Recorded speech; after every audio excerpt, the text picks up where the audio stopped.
Today, we're doing a literary profile on one of the most vivid and frankly terrifying characters in the entire book of Proverbs, the figure known as the strange woman. To really get what Proverbs is all about, you have to understand who she is and what she represents.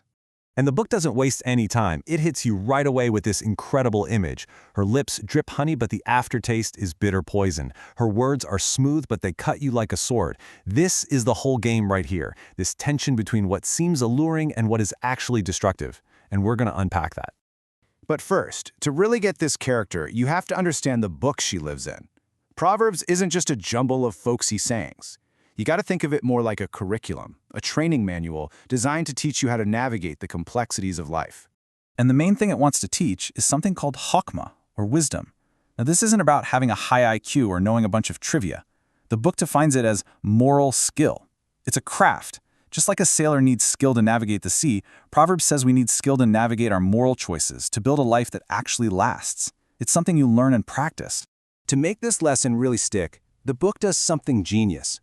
It turns the choice between wisdom and foolishness into this epic, dramatic showdown between two characters.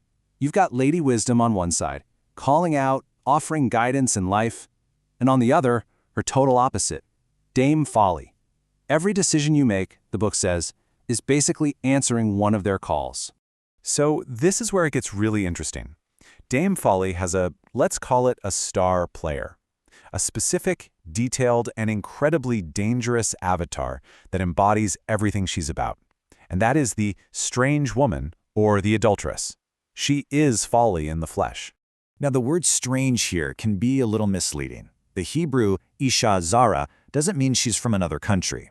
Her strangeness is about her values. She is morally estranged, a rebel, an outsider to the community's standards, who plays by her own destructive rules.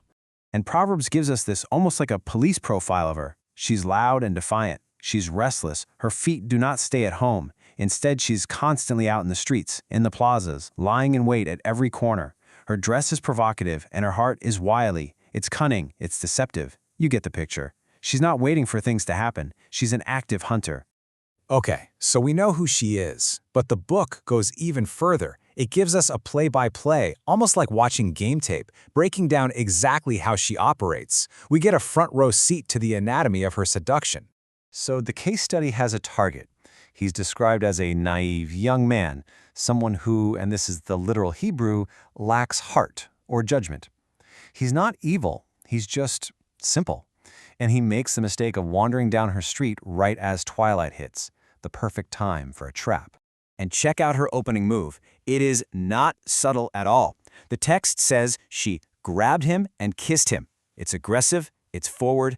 She speaks with a bold expression, a shameless, defiant face. Right from the jump, she is the one in complete control of this encounter. But this is her real weapon. It's not force, it's fantasy. It's her words. She paints this incredible picture of secret, forbidden pleasure.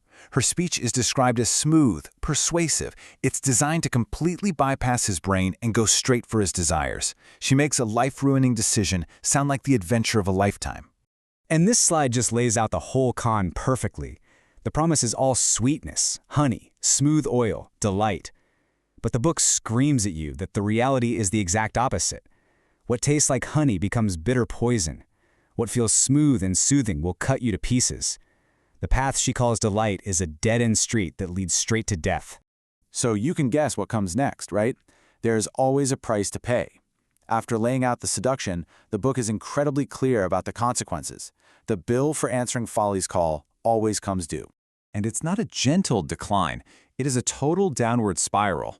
First, you lose your vigor, your strength, the best years of your life. Your reputation is gone. Then, your wealth disappears. And what's left after all that? A life filled with bitter regret. And the final step, as the book warns over and over, is death.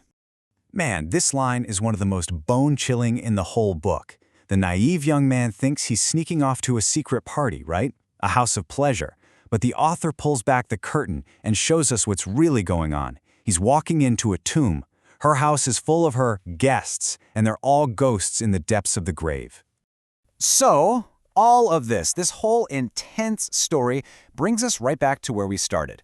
The entire drama of the strange woman is designed to make the book's central choice as clear and as high stakes as possible. You have two paths in front of you, and they lead to two wildly different fates.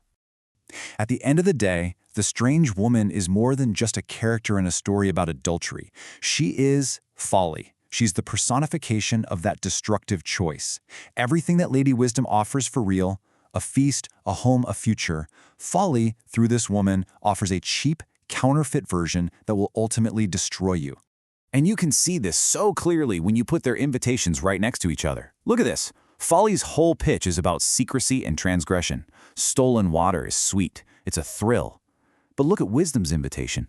Come, eat my food, drink the wine I have mixed.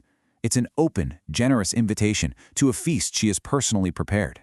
One is about theft and darkness. The other is about generosity and light. So, the Book of Proverbs basically boils down our entire existence to this one fundamental choice, personified by the calls of these two women. One leads to a house that's really a tomb, the other leads to a life that's actually worth living. And so the final question the book just leaves hanging in the air for all of us is a really personal one. Which call is being answered?